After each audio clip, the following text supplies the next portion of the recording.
ආයිබෝවන් යාළුවනේ. වෙබ් අඩවියක බහණ්ඩ සෙවීමේදී සර්චිං වගේම වැදගත් තවත් දෙයක් තමයි ඒ ලැබෙන ප්‍රතිඵල අපිට අවශ්‍ය පිළිවෙලකට සකස් කර ගැනීම. ඒකට අපි කියන්නේ සෝටිං කියා. උදාහරණයක් විදිහට පාරිභෝගිකයෙක්ට අවශ්‍ය වෙන්න පුළුවන් අඩුම මිලේ තියෙන බහණ්ඩ මුලින්ම බලන්න.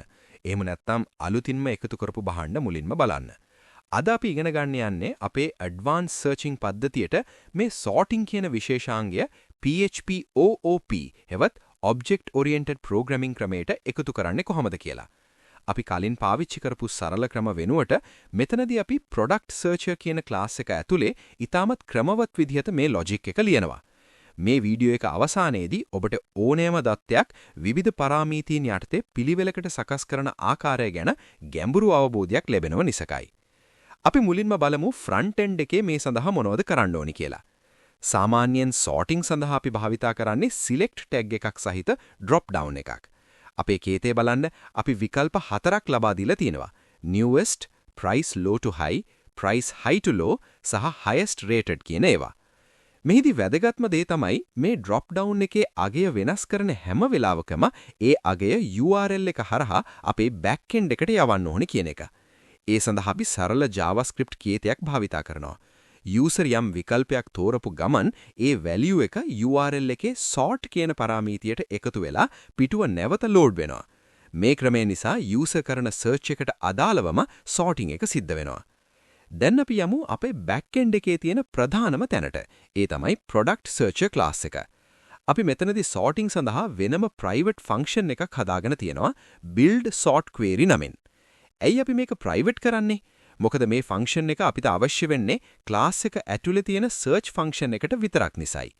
මෙම ෆන්ක්ෂන් එකට අපි input එකක් විදිහට ලබා දෙන්නේ user තෝරපු sorting වර්ගයයි. උදාහරණයක් විදිහට user price low කියලා තෝරාගත්තොත් ඒ වචනය මේ ෆන්ක්ෂන් එකට ලැබෙනවා. ඊළඟට අපි බලමු ඒ වචනය අනුව SQL විධානයක් ගොඩනගන්නේ කොහොමද කියලා. අපේ sorting logic එක ක්‍රියාත්මක වෙන්න අපි switch statement එකක් භාවිතා කරනවා. මේ if else වලට වඩා ඉතාමත් පිරිසිදු සහ වේගවත් ක්‍රමයක්. මුලින්ම බලන්න newest කියන අවස්ථාව. මෙතනදී අපි SQL වලට ලබා දෙන්නේ order by p.created@desc කියන කොටසයි. මෙහි desc කියන්නේ descending හෙවත් අවරෝහණ පිළිවෙලයි. ඒ කියන්නේ වැඩිම දින වකවානුව හෙවත් අලුත්ම දත්තය මුලින්ම පෙන්නනවා. ඊළඟට price low සහ price high අවස්ථා බලන්න. මිල අඩුම එක මුලින්ම පෙන්වන්න order by price ASC භාවිතා කරනවා.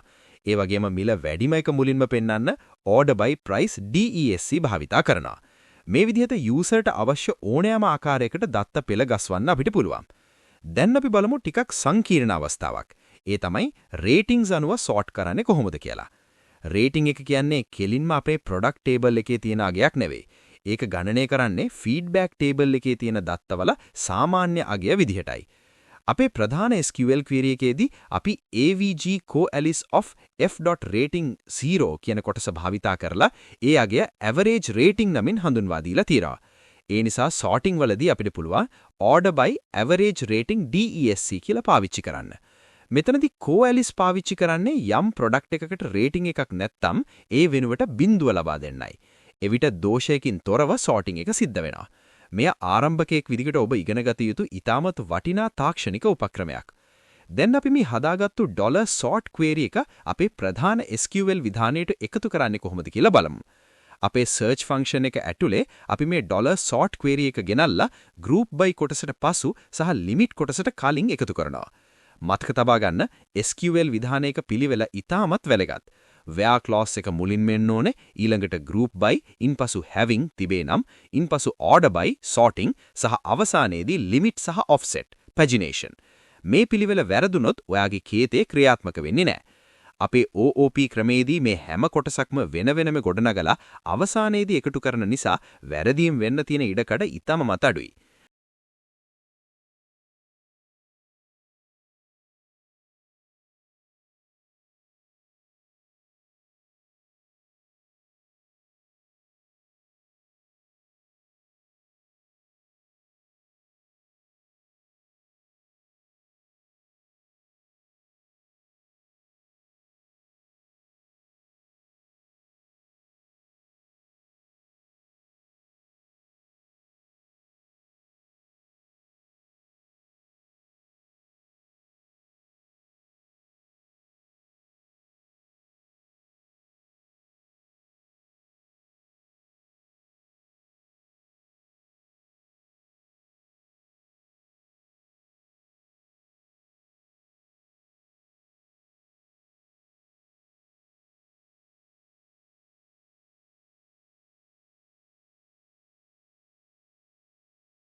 අද අපි ඉගෙන ගත්තා කොහොමද PHP OOP සහ SQL භාවිතා කරලා වෘත්තීය මට්ටමේ product sorting පද්ධතියක් නිර්මාණය කරන්න කියලා.